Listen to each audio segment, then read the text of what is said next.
हर हर महादेव। दोस्तों कैसे हैं आप लोग। कल्कि भगवान को मिला अक्षय पात्र। अब कल्कि भगवान और इनके भक्तों के वारे न्यारे होने वाले हैं। सभी चीजों से इनको संपन्न किया जाएगा। हो सका तो इस बार दिवाली के बाद से ये संपन्न होते जाएंगे। अब सबसे पहले आपको बताता हूं कि अक्षय पात्र क्या होता है। बहुत से लोग तो जानते होंगे, पर बहुत से युवा लोग या फिर कम जानकार लोग नहीं जानते होंगे कि अक्षय पात्र क्या होता है। दोस्तों, अक्षय पात्र एक ऐसी चीज होती है, जब जब धरती पर महापुरुष आते हैं और ये दुविधाओं में होते हैं, धन से वैभव से सबसे ये छूट चुके होते हैं, मतलब सब चीज से इनको परेशान किया जाता है, तो विधाता इनकी मदद करने के लिए इनको अक्षय पात्र देता है। जैसे आप पुराने समय में देखें, द्वापर में, तो सूर्य देव ने युधिष्ठिर को, पांडवों में केवल युधिष्ठिर को अक्षय पात्र दिया था। अब अक्षय पात्र होता क्या है? एक ऐसा बर्तन जिसके अंदर कभी भी खाना खत्म नहीं होता, चाहे पूरी दुनिया उसी में से क्यों ना खा ले। तो पांडवों का वनवास का समय चल रहा था, उन्हें पता था कि भाई पैसा कौड़ी भोजन भोजन सब चीज की इनके पास कमी है, तो सूर्य देव ने इनको अक्षय पात्र दिया था ताकि ये खुद भी भोजन करें, और अगर इनके पास कोई आता भी है तब इसको भी ये भोजन जरूर कराएंगे पहले। तो सारी दुनिया का भोजन भी अगर ये कराए तो इनका भोजन कभी खत्म ना हो। तो सूर्य देव ने युधिष्ठिर को अक्षय पात्र दिया था। और बताया जाता है आगे इसी कथा में, एक बार द्रौपदी के पास जब वो अक्षय पात्र था तो दुर्वासा ऋषि बहुत सारे ऋषि मुनियों को लेकर उनके पास भोजन करने चले गए। अब उनकी विचारों की वनवास की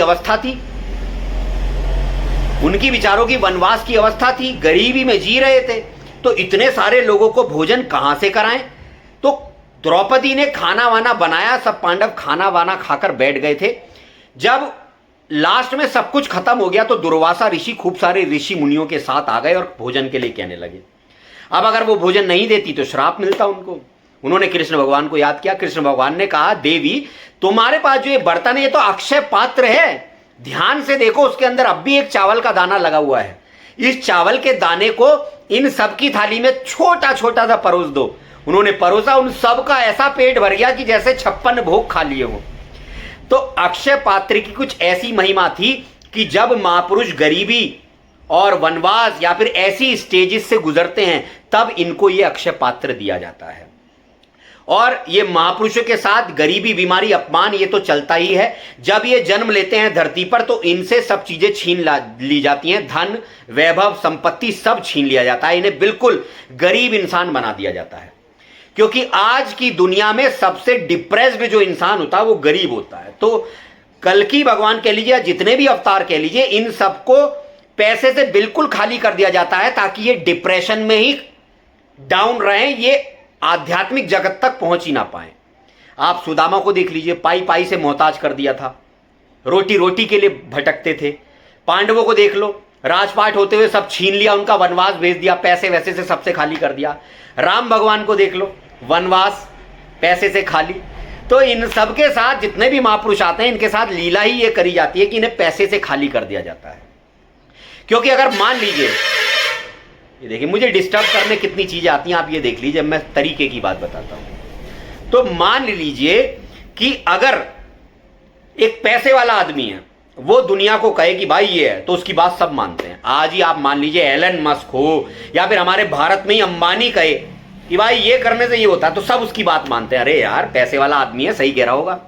ऐसे ही अगर कल्कि भगवान पैसे वाले होते तो उनकी बात तो सारी दुनिया मान लेती और कलयुग का जो प्लान है वो सब खत्म हो जाता। तो इसीलिए कल्कि भगवान को कलयुग ने पूरा गरीब बना दिया है, ताकि गरीब की तो आजकल कोई सुनता ही नहीं है। तो कल्कि भगवान को भी कुछ ऐसा ही बना रखा है। तो इसीलिए कल्कि भगवान की स्थिति अभी तक ऐसी थी, लेकिन अब कल्कि भगवान को अक्षय पात्र दे दिया गया है। सबसे पहले ये मेरा अनुभव मैं आपके साथ शेयर कर रहा हूं, जो मेरा अनुभव है मुझे लगता है। तो कल्कि भगवान को अक्षय पात्र दे दिया गया है। अब आप सोच रहे हैं क्या वो कोई बर्तन है? वो एक दिव्य बर्तन है, आप ऐसा समझ लीजिए, मतलब एक दिव्य अस्त्र भी कह सकते हैं उसे, आप दिव्यस्त्र भी कह सकते हैं। कल्कि भगवान को एक ऐसा दिव्यस्त्र दे दिया गया है, या फिर आप एक अक्षय पात्र इसको कह लीजिए, कि अब कल्कि भगवान के पास धन संपत्ति की कुछ कमी नहीं रहेगी। ना तो कल्कि भगवान के पास, ना ही इनके भक्तों के पास। क्योंकि इनको अक्षय पात्र, वो दिव्य अक्षय पात्र दे दिया है। अब ये दिव्य अक्षय पात्र होगा का क्या और ये काम कैसे करेगा? ये कोई ऐसा बर्तन नहीं है सोने का जो कल्कि भगवान लेकर ढूंढेंगे। असल में उस निराकार कल्कि भगवान ने, वो जो भक्त कल्कि है जिसके अंदर बैठकर वो कार्य कर रही है, उसे उसके ऊपर ऐसी कृपा करी है कि दुनिया के सारे लोग अब कल्कि भगवान की मदद में जुड़ जाएंगे। चाहे वो फाइनेंशियली हो, चाहे वो फिजिकली हो, हर तरह की मदद करने के लिए कल्कि भगवान के साथ ये सारी दुनिया जुड़ जाएगी। और इस दुनिया में भी भारत के लोग इतना इनको मदद नहीं करेंगे जितना बाहर के लोग इनको मदद करेंगे, विदेशी लोग। और विदेशी में भी सबसे टॉप पर जो होंगे वो होंगे एनआरआई लोग, यानी जो भारत के मूल निवासी हैं लेकिन बाहर रहते हैं। ये सब लोग अब कल्कि भगवान की मदद करना चालू कर देंगे। और कल्कि भगवान के पास धन संपत्ति की अब बिल्कुल कमी नहीं रहेगी। और जब कल्कि भगवान फाइनेंशियली बिल्कुल संपन्न हो जाएंगे, उसके बाद वो कड़े फैसले लेंगे इस दुनिया को बदलने के लिए। क्योंकि आज मान लीजिए आप, मैं ही हूं, कोई मैं ऐसी बात बोल रहा हूं तो जो किसी नेता के विरुद्ध हो या किसी के विरुद्ध हो, तो अभी मुझे जेल में डाल दिया जाएगा। क्यों? क्योंकि मेरे पास पैसा नहीं है, मेरे पास इतना पैसा नहीं है, मैं गरीब इंसान हूं। तो ऐसे ही जब तक कल्कि गरीब रहेंगे तब तक वो अपनी बात को कैसे रख सकते हैं। इसीलिए कल्कि को पहले फाइनेंशियली स्ट्रांग किया जा रहा है, ताकि अगर वो अपनी बात रख रहे हैं तो एक पैसे वाले को कोई बंद नहीं करा सकता। क्योंकि अगर आपके पास पैसा है तो आपको कोई बंद नहीं करा सकता, 2 मिनट में छुट ही जाओगे अगर पैसा भी बंद भी हो गए तो पैसे से ही सारी अकड़ है, और पैसा ना हो तो सारी अकड़ निकल जाती है, चाहे वो खुद अवतार ही क्यों ना हो। तो अभी तक पैसा नहीं था, लेकिन अब इनको पैसा देना शुरू किया जाएगा, जिससे कि ये बड़े फैसले ले सकें। आज जो धर्म के नाम पर पाखंड चल रहा है, चाहे कोई भी लोग हो कर रहे हैं, इन सब के सामने ये अपनी आवाज को रख सके और कोई इनका कटाक्ष ना कर पाए, कोई इन्हें पैसे से ना दबा पाए। तो इसीलिए कल्कि भगवान को अब धन संपदा से संपन्न किया जा रहा है। और ये काम दिवाली के बाद से अपनी चरम सीमा पर चला जाएगा। कल्कि भक्त और कल्कि भगवान दोनों ही अब धन संपदा से संपन्न हो जाएंगे। क्योंकि अगर कल्कि भगवान दुखी हैं तो कल्कि भक्त भी दुखी रहेंगे, लेकिन जब कल्कि भगवान सही हो गए तो समझ लो कल्कि भक्त भी सुख की तरफ चल पड़े हैं। तो कल्कि भगवान को ये अक्षय पात्र दे दिया गया है। देश विदेश से सारे लोग कल्कि भगवान के समर्थन में अब लगने वाले हैं, चाहे फाइनेंशियली हो चाहे फिजिकली हो। आप देख लीजिए, दुनिया के जितने भी बड़े लोग हैं, इन्हें बनाने वाली केवल जनता है। जनता ही बनाती है, कल्कि को भी जनता ही बनाएगी। और कल्कि भगवान को अब इतना समर्थन मिलेगा फाइनेंशियली और फिजिकली कि कल्कि भगवान से संभाला नहीं जाएगा।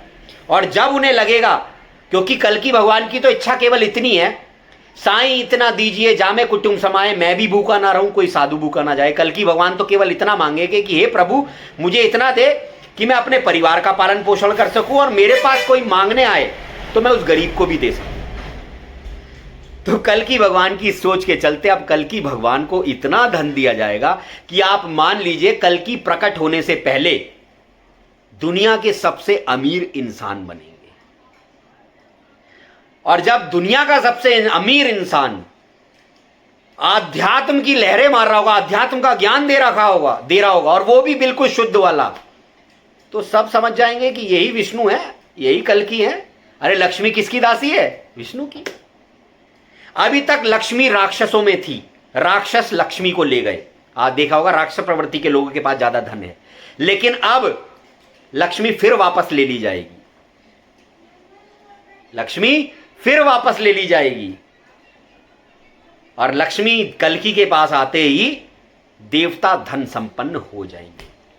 और यह प्रक्रिया कल से ही लागू हो गई है मेरी नजर में, और दिवाली के बाद ये अपने चरम पर अब जाती रहेगी। तो कल्कि भगवान का अक्षय पात्र क्या हो सकता है? कुछ भी हो सकता है। देखिए, मान लीजिए मदद लोगों से मिलेगी, तो मदद किस तरीके करेंगे लोग, कैसे कर सकते हैं? तो आप सोचिए अक्षय पात्र क्या हो सकता है। कमेंट कर कर हमें बताएं कि अक्षय पात्र आपके हिसाब से क्या हो सकता है। और वीडियो अगर अच्छा लगा हो तो हमारे वीडियो को लाइक जरूर करा करें। लाइक के बाद हाइप का ऑप्शन आता है, वो जरूर करा करें। और आप देख रहे होंगे आजकल धर्म के नाम का मंथन बड़ा हो रहा है, साधु संत आपस में लड़ रहे हैं। कल की भगवान ही इनका फैसला करेंगे कि तुम में से कोई साधु संत है ही नहीं, और तुम उल्टा इन बच्चों को, आजकल के युवाओं को, आजकल की जनरेशन को गलत बताते हो। अरे भैया, कलयुग में तो सभी गलत हो जाएंगे, चाहे वो लड़कियां हो, लड़के हो, औरतें हो, बच्चे हो। केवल ऐसा नहीं कि यही गलत होंगे, कलयुग में साधु महात्मा सबसे ज्यादा गलत होंगे, रामचरितमानस में लिखा है। आज का वीडियो मुझे उसी पर बनाना था, लेकिन सॉरी आज नहीं बना पाया, लेकिन अगला वीडियो मेरा उसी पर आना है। 1 सितंबर को मेरा एक वीडियो आएगा जिसमें मैं सारे धर्मशास्त्रों से दिखाऊंगा कि ये जो आजकल की जनरेशन को गलत बता रहे हैं, ये साधु महात्मा कितने कितने गलत हैं, और हमारे महापुरुष इतनी पहले से लिख गए हैं कि साधु महात्मा कितने कितने गलत होंगे। तो अगर वीडियो अच्छा लगा हो तो इस वीडियो को लाइक करें, लाइक करने के बाद कमेंट में हाइप का ऑप्शन आएगा, हाइप में हमें मार्क्स दें, चैनल को सब्सक्राइब करें, इस वीडियो को शेयर करें, कर सके तो हमारे कोई भाई हमारे चैनल को सपोर्ट भी कर सकते हैं फाइनेंशियली। और भाइयों, 1 सितंबर का वीडियो जरूर देखना, सारे धर्मशास्त्र से दिखाऊंगा कि ये जो तुम पर उंगली उठाने वाले लोग हैं, ये खुद पर उंगली क्यों नहीं उठाते, इनके बारे में भी तो धर्मशास्त्रों में क्या क्या लिखा है। हर हर महादेव।